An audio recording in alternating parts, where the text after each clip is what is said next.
Welcome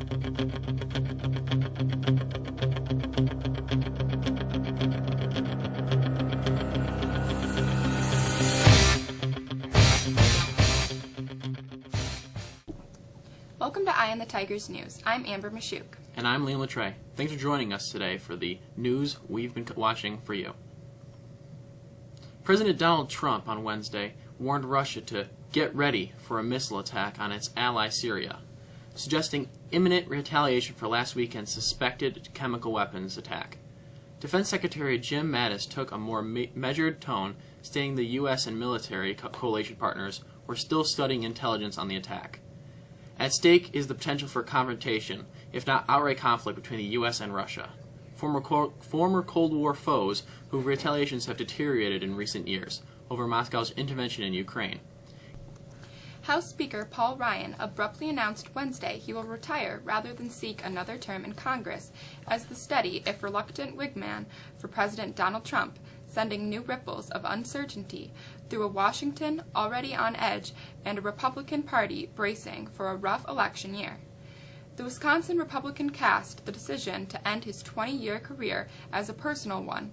He doesn't want his children growing up with a, quote, weekend dad, end quote. But it will create a vacuum at both ends of Pennsylvania Avenue. It will leave congressional Republicans without a measured voice to talk Trump away from what some see as damaging impulses, and it will rob Trump of an influential stepward to shepherd his more ambitious ideas into legislation. It's unusual for a House Speaker, third in line to succeed the president, to turn himself into a lame duck, especially so for Ryan, a once rising GOP star who was only 48 and was the party's vice presidential candidate in 2012. The FBI agents who raided the offices of President Donald Trump's personal lawyer, Michael Cohen, sought his records of his communications with the Trump campaign as part of what appeared to be an examination of his efforts to quell potentially damaging information about the candidate. A search warrant used in the raid Monday sought bank records, business records on Cohen's dealing in the taxi industry, information on payments made to a former Playboy model and a porn actress who said they had affairs with Trump, and Cohen's communications with Trump's campaign, according to people familiar with the investigation. They spoke on condition of anonymity, discussed the confidential details. The Trump administration is considering a plan that would allow states to require certain food stamp recipients to undergo drug testing, handling a win to conservatives who've long sought ways to curb the safety net program.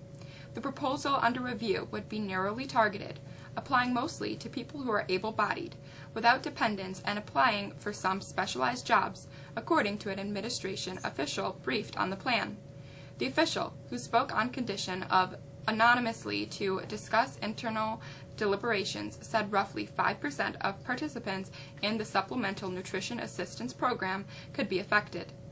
The drug testing proposal is another step in the Trump administration's push to allow states more flexibility in how they implement federal programs that serve the poor, unemployed, or uninsured. A hulking military transport plane crashed just after takeoff in Algeria Wednesday, killing 257 people in the worst aviation disaster in the North African nation's history, and plunging the country into mourning.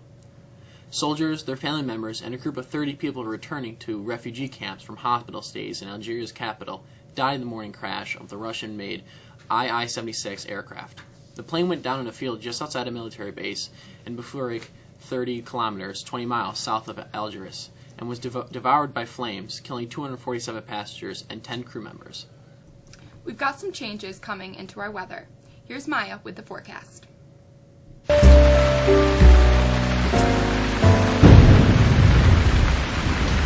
Earlier this week, there was some indication that we might be in for some nice spring-like weather for the end of the week into the weekend. Well, not so fast.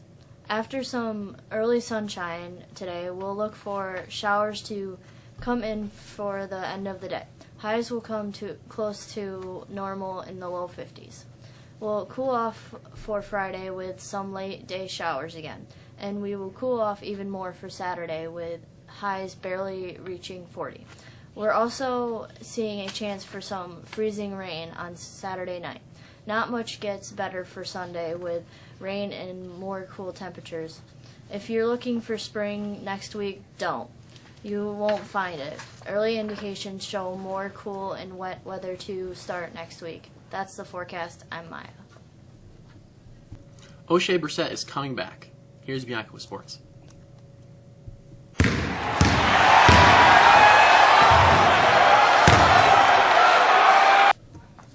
The signs indicating that O'Shea Brissett would return to the Syracuse men's basketball team next season had been building over the past week. If you needed official word, though, it came on Wednesday through the program's Twitter account. Brissett's return is one of the key pieces that Syracuse was hoping would fall into place this offseason. His strong performance late in the year had built his draft buzz for 2019, leading to some thoughts he might at least attend the NBA Combine this year. That is officially no longer a worry. Brissett finished second on Syracuse, averaging 14.9 points per game this season and led the team in rebounding at least 8.8 per game. Race car driver Tony Stewart and the family of Kevin Ward announced last week they had agreed to settle the lawsuit. Ward was the 20-year-old amateur racer who was killed in a race in 2014 at Canandaigua Motorsports Park. U.S. District Court Judge David Hurd scheduled a hearing for Thursday, but lawyers for Stewart and the Ward family asked him to cancel the hearing. The lawyers wrote that a conference wasn't necessary because they had privately and confidently settled the lawsuit, and the law doesn't require a judge to approve the settlement. The boys' tennis team won its second straight to start the season, shutting out Lafayette 5-0. Joe and John Ocker, along with Evan Blunt, were all straight set singles winners. Mexico softball dropped its season opener 18-5 to Jordan Elbridge. A 9-run third inning did the Lady Tigers in, along with committing 10 errors. Haley Woods had 3 hits to lead Mexico. The girls lacrosse team fell behind 6-1 early and was never able to get close enough as it dropped a 10-2 non-league contest to New Hartford last night. Ava Ottekirk scored both Mexico goals. I'm Bianca, and that's it for sports. Saturday, April 14th, 10 a.m. to 1 p.m., there will be a prom dress boutique here at the high school cafeteria.